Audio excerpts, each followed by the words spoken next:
شیخ صاحب، اللہ تعالیٰ کا دیدار یقیناً بہت بڑی نعمت ہے، اور قیامت والے دن کے حوالے سے کہ کس کس کو یہ دیدار نصیب ہوگا، اہل سنت والجماعت کا موقف کیا ہے اور قرآن و سنت ہماری کیا رہنمائی کرتی ہیں؟ الحمدللہ والصلاة والسلام علی رسول اللہ، اما بعد۔ اللہ رب العزت کا دیدار کرنا بہت بڑا اعزاز ہے، بہت بڑی سعادت ہے۔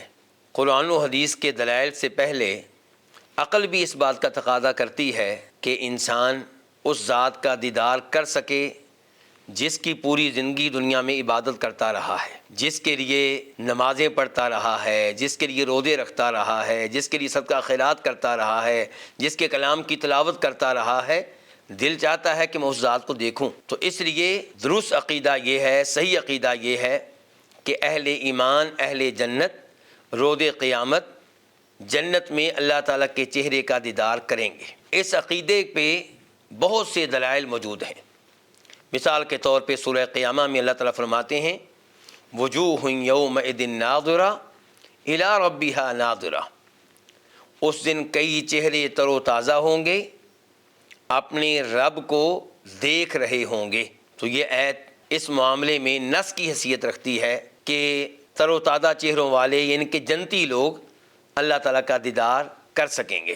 دوسرے نمبر پہ سورہ یونس میں اللہ تعالیٰ فرماتے ہیں للذین احسنوا الحسنى وزیادہ، وہ لوگ جو دنیا میں اچھے کام کرتے رہے، جو دنیا میں اللہ کی مخلوق کے ساتھ احسان کرتے رہے، جو دنیا میں بہترین انداز میں اللہ کی عبادت کرتے رہے، جنہوں نے اپنی عبادت میں حسن پیدا کیا، عمدگی پیدا کی، ان کے لیے سب سے اچھا بدلہ ہے، بہترین بدلہ ہے، بہترین اجر و ثواب ملے گا، جنت ملے گی وزیادہ، بلکہ انہیں اس کے ساتھ ساتھ ایک مزید ایک عظیم نعمت ملے گی۔ وہ مزید عظیم نعمت کیا ہے؟ وہ اللہ رب العزت کا دیدار ہے۔ ہو سکتا ہے کسی کے ذہن میں آئے کہ یہ جو تفسیر آپ نے کی ہے زیادہ کی کہ اللہ تعالیٰ کا دیدار مراد ہے، یہ تفسیر آپ نے کہاں سے لی، کیا دلیل ہے؟ تو ہمارے پاس اس معاملے میں حدیث ہے مسلم شریف کی، جسے روایت کرنے والے ہیں جناب صہیب رضی اللہ تعالی عنہ کہ نبی کریم صلی اللہ علیہ وسلم نے ارشاد فرمایا جب جنتی جنت میں پہنچ جائیں گے تو اللہ رب العزت ان سے پوچھیں گے کہ کیا تمہیں کوئی ایسی چیز چاہیے جو میں تمہیں مزید دوں، یعنی کہ بہت سی نعمتیں تمہیں مل چکی، کوئی اور نعمت چاہتے ہو؟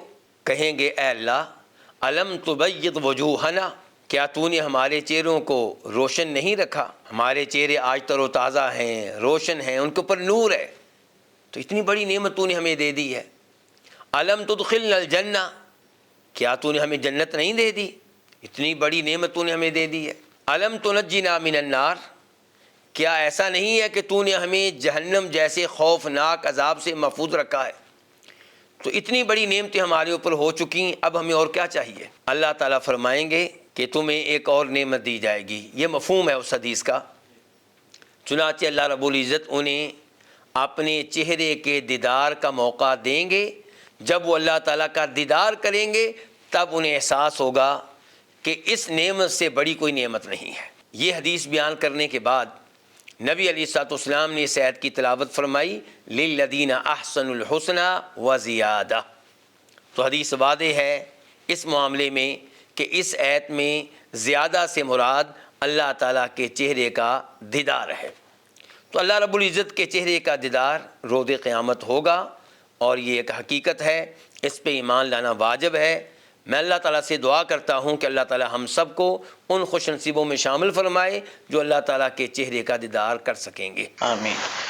ڈاکٹر صاحب، یقیناً بہت بڑی سعادت ہے کہ اللہ تعالیٰ کا دیدار نصیب ہو، اللہ تعالیٰ ہم سب کو عطا فرمائے۔ ڈاکٹر صاحب، آپ نے جو دلیل پیش کی ہے کہ وجوہ یومئذ ناظرہ، کہ اس دن وہ دیکھنے والے ہوں گے، دیکھ رہے ہوں گے اپنے رب کو، تو اس کا تو یہ معنی بھی کیا گیا ہے، یہ معنی کس حد تک درست ہے کہ وہ رب کا انتظار کرنے والے ہوں گے؟ گزارش یہ ہے کہ اس میں کوئی شک و شبہ نہیں کہ ناظرہ کا معنی دیکھنا بھی ہوتا ہے اور ناظرہ کا معنی انتظار کرنا بھی ہوتا ہے، بلکہ ناظرہ کا تیسرا معنی غور و فکر کرنا بھی ہوتا ہے۔ لیکن امام ابن القیم رحمہ اللہ نے بڑا عظیم الشان اصول ہمیں دیا ہے، وہ کیا کہ لا یلزم من صلاحیت اللفظ لمعنی ما فی ترکیب صلاحیتہ لہو فی کل ترکیب، کہ اگر ایک لفظ کسی ایک جملے میں ایک معنی دے رہا ہے تو ضروری نہیں دوسرے جملے میں بھی وہ وہی معنی دے۔ ہر ایک کا ایک سیاق و سباق ہوتا ہے، دیکھنا پڑتا ہے کہ یہ لفظ کس سیاق و سباق میں وارد ہوا ہے۔ تو لفظ نظرہ اس کا ایک معنی یہ ہے کہ دیکھنا، ایک معنی اس کا ہے انتظار کرنا، ایک معنی اس کا ہے غور و فکر کرنا۔ جب اس کا معنی ہوگا دیکھنا تب اس کے ساتھ الہ آئے گا، اور یہاں پہ کیا آیا ہے؟ الہ، وجوہ یومئذ ناظرہ الی ربہا ناظرہ۔ تو جب ناظرہ ینظر کے بعد الہ آ جائے پھر اس کے دو معنی نہیں ہیں، پھر اس کے تین معنی نہیں، پھر اس کا ایک ہی معنی ہے، اور وہ کیا ہے؟ دیکھنا۔ البتہ اگر ناظرہ ینظر کے بعد فی آ جائے تو پھر معنی ہوتا ہے غور و فکر کرنا، اولم ینظروا فی ملکوت السماوات والارض۔ اور جب نظر ینظر الہ کے بغیر آئے، فی کے بغیر آئے، تو پھر اس کا معنی ہوتا ہے انتظار کرنا۔ تو ہم مانتے ہیں کہ نظر ینظر کا معنی انتظار کرنا بھی ہے، لیکن جب نظر ینظر کے بعد الہ آ جائے پھر اس کا معنی انتظار کرنا نہیں ہوگا، پھر اس کا ایک ہی معنی ہوگا اور وہ ہوگا دیکھنا۔ ٹھیک۔ ڈاکٹر صاحب، ہم قرآن مجید میں یہ آیات بھی پڑھتے ہیں کہ موسیٰ علیہ السلام نے اللہ تعالیٰ سے گزارش کی کہ اللہ میں آپ کو دیکھنا چاہتا ہوں، تو اللہ تعالیٰ نے فرمایا لن ترانی، کہ تو مجھے نہیں دیکھ سکتا۔ اور اسی طرح ہم یہ آیت بھی پڑھتے ہیں لا تدرکہ الابصار وہو یدرک الابصار، تو ان کا پھر کیا معنی اور کیا مطلب ہے؟ جہاں تک تعلق ہے پہلی آیت کا، اور وہ ہے کہ موسیٰ علیہ السلام نے اللہ رب العزت کے سامنے اپنی خواہش رکھی کہ اے اللہ میں تیرا دیدار کرنا چاہتا ہوں، تو اللہ تعالیٰ نے فرمایا لن ترانی، تم ہرگز میرا دیدار نہیں کر سکو گے۔ یہاں پہ پہلے نمبر پہ اس بات پہ غور کرنے کی ضرورت ہے کہ موسیٰ علیہ السلام نے اللہ کا نبی ہونے کے باوجود یہ مطالبہ کیوں کیا؟ اگر یہ مطالبہ غلط تھا تو انہوں نے کیوں کیا؟ اس کا مطلب یہ ہے کہ وہ اس مطالبے کو جائز سمجھتے تھے، درست سمجھتے تھے۔ دوسرے نمبر پہ اللہ رب العزت نے ان سے یہ کیوں نہیں کہا کہ میرا دیدار کرنا تو کبھی بھی ممکن نہیں ہے؟ اللہ تعالیٰ نے یہ کیوں نہیں کہا کہ مجھے دیکھنا تو ممکن ہی نہیں ہے؟ دیکھیں نوح علیہ السلام نے اللہ تعالیٰ سے کہا تھا کہ یا اللہ طوفان آ چکا، میرا بیٹا ڈوب رہا ہے، اس کو بچا لے۔ تو اللہ تعالیٰ نے کیا کہا تھا؟ فلا تسألنی ما لیس لک بہ علم انی اعدک ان تکون من الجاہلین، کہ اے نوح مجھ سے ایسا سوال نہیں کرنا جس کی حقیقت کا آپ کو علم نہ ہو، میں آپ کو نصیحت کرتا ہوں کہ آپ جہلوں میں سے ہو جائیں گے۔ کیا اللہ تعالیٰ نے موسیٰ علیہ السلام کے ساتھ یہی اسلوب اختیار کیا جب انہوں نے کہا کہ اے اللہ مجھے دیکھنے کا موقع دے؟ قطعاً اللہ تعالیٰ نے یہ اسلوب اختیار نہیں کیا، بلکہ اللہ تعالیٰ نے کہا کہ تم مجھے ہرگز نہیں دیکھ سکو گے۔ اس سے مراد ہے کہ دنیا میں نہیں دیکھ سکو گے۔ اللہ تعالیٰ نے کہا کہ میں پہاڑ کو دیکھنے کا موقع دوں گا، پہاڑ میرا دیدار کرے گا، تو اگر وہ میرا دیدار کرنے کے بعد قائم رہ گیا تو پھر آپ بھی میرا دیدار کر سکیں گے۔ چنانچہ اللہ تعالیٰ نے پہاڑ کو دیدار کا موقع عنایت فرمایا، فلما تجلی ربہ للجبل، تو پہاڑ کیا ہو گیا؟ ریزہ ریزہ۔ موسیٰ علیہ السلام اس کا یہ حشر دیکھ کے بے ہوش ہو گئے۔ تو کہنا یہ چاہتا ہوں کہ پہاڑ کو اللہ نے دیکھنے کا موقع دیا یا نہیں دیا؟ اللہ نے موقع دیا اس کو، لیکن قائم نہیں رہ سکا۔ اس کا مطلب یہ ہے کہ دنیا میں انسان بھی اللہ تعالیٰ کو دیکھنے کی طاقت اور سکت نہیں رکھتا۔ ہم الحمدللہ دونوں طرح کی آیات پہ ایمان رکھتے ہیں۔ ان آیات پہ بھی وجوہ یومئذ ناظرہ الی ربہا ناظرہ، جن میں بتایا گیا کہ اہل ایمان، اہل جنت روز قیامت اللہ کا دیدار کر رہے ہوں گے۔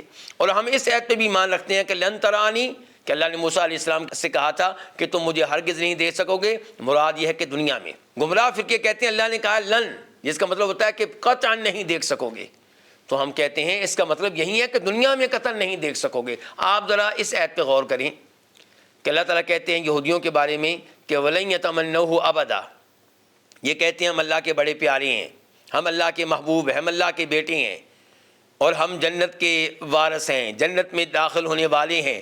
اگر اتنا ہی ان کو اپنے اوپر اعتماد ہے تو پھر جلدی سے اللہ سے موت مانگیں تاکہ جنت میں جانے والے بنیں۔ اللہ نے کہا چونکہ یہ جھوٹے ہیں اس لیے یہ موت کی تمنا نہیں کریں گے، موت کبھی نہیں مانگیں گے۔ جبکہ دوسری جانب اللہ تعالیٰ فرماتے ہیں وَنَادَوْا يَا مَالِكُ لِيَقْضِيَ عَلَيْنَا رَبُّكَ، کہ روز قیامت یہ لوگ اور دوسرے کافر جہنم کے فرشتے سے کہیں گے اے مالک اللہ سے کہو کہ اللہ تعالیٰ ہمیں موت دے دے، اللہ ہمارا کام تمام کر دے، ہمیں ختم کر دے۔ ادھر اللہ تعالیٰ نے کہا کہ یہ موت کی تمنا ہرگز نہیں کریں گے، تو مراد کیا تھا کہ دنیا میں نہیں کریں گے، جبکہ آخرت میں موت کی تمنا کریں گے۔ قرآن نے بتا دیا بالکل یہی صورتحال رویت کے معاملے میں ہے کہ لن ترانی، تو مجھے ہرگز نہیں دیکھ سکو گے، یعنی کہ دنیا میں، اور آخرت میں وجوہ یومئذ ناظرہ الی ربہا ناظرہ۔ شیخ صاحب ایک دوسری آیت ہے جس میں اللہ تعالیٰ فرماتے ہیں لا تدرکہ الابصار وہو یدرک الابصار، کہ اس کو تو نگاہیں پا ہی نہیں سکتی، تو اس کا پھر کیا مفہوم؟ گزارش یہ ہے کہ اس آیت میں اللہ تعالیٰ نے کہا کہ لا تدرک الابصار، کہ نگاہیں یعنی کہ ہم انسانوں کی نگاہیں، مخلوقات کی نگاہیں اللہ تعالیٰ کا ادراک نہیں کر سکتی، اللہ تعالیٰ کا احاطہ نہیں کر سکتی۔ وہاں پہ اللہ نے یہ نہیں کہا کہ اللہ تعالیٰ کی رؤیت نہیں کر سکتی، اللہ کا دیدار نہیں کر سکتی۔ رؤیت میں اور ادراک میں بڑا فرق ہے۔ دیکھیں میں اور آپ آسمان کو دیکھ سکتے ہیں یا نہیں؟ دیکھتے ہیں، روز دیکھتے ہیں، لیکن کیا ہم نے دیکھتے ہوئے آسمان کا کبھی احاطہ کیا؟ احاطہ ہم کبھی نہیں کر سکے۔ تو احاطہ کرنا، ادراک کرنا اور چیز ہے، اور دیدار کرنا، رؤیت کرنا اور چیز ہے۔ تو اہل ایمان اللہ تعالیٰ کا دیدار کر سکیں گے، لیکن اللہ تعالیٰ کا احاطہ نہیں کر سکیں گے، اللہ تعالیٰ کا ادراک نہیں کر سکیں گے۔ آسمان والی مثال سے مجھے امید ہے کہ بات واضح ہو گئی ہوگی، لیکن میں ایک اور چیز آپ کے سامنے رکھوں گا۔ اللہ تعالیٰ کے بارے میں میں اور آپ علم رکھتے ہیں، ہم علم رکھتے ہیں کہ اللہ تعالیٰ موجود ہے، ہم علم رکھتے ہیں کہ اللہ تعالیٰ عرش کے اوپر مستوی ہے، ہم علم رکھتے ہیں کہ اللہ تعالیٰ ہر آواز کو سنتا ہے، اللہ تعالیٰ ہر مخلوق کو دیکھ رہا ہے، اللہ تعالیٰ جب چاہتا ہے جس سے چاہتا ہے کلام کرتا ہے۔ ہمارے پاس اللہ تعالیٰ کے بارے میں بہت سی معلومات ہیں، لیکن کیا اللہ تعالیٰ کے بارے میں معلومات کا ہم نے احاطہ کر لیا ہے؟ قطعاً نہیں۔ اللہ تعالیٰ فرماتے ہیں وَلَا يُحِيطُونَ بِهِ عِلْمًا، تو ہم اللہ تعالیٰ کے بارے میں علم رکھتے ہیں، لیکن علم کے لحاظ سے اللہ تعالیٰ کا احاطہ نہیں کر سکتے۔ یہی صورتحال ہے کہ اللہ تعالیٰ کو انشاءاللہ روز قیامت جنت میں ہم دیکھ سکیں گے، لیکن اللہ تعالیٰ کا احاطہ نہیں کر سکیں گے۔ شیخ صاحب مسئلہ بالکل واضح ہو گیا، اللہ تعالیٰ آپ کو جزائے خیر عطا فرمائے، اور اللہ تعالیٰ ہم سب کو دیدار الہی نصیب فرمائے، اللہ تعالیٰ ہمیں اہل جنت میں شامل فرمائے اور جنت کی عظیم نعمتوں سے نوازے۔ بارک اللہ فیکم۔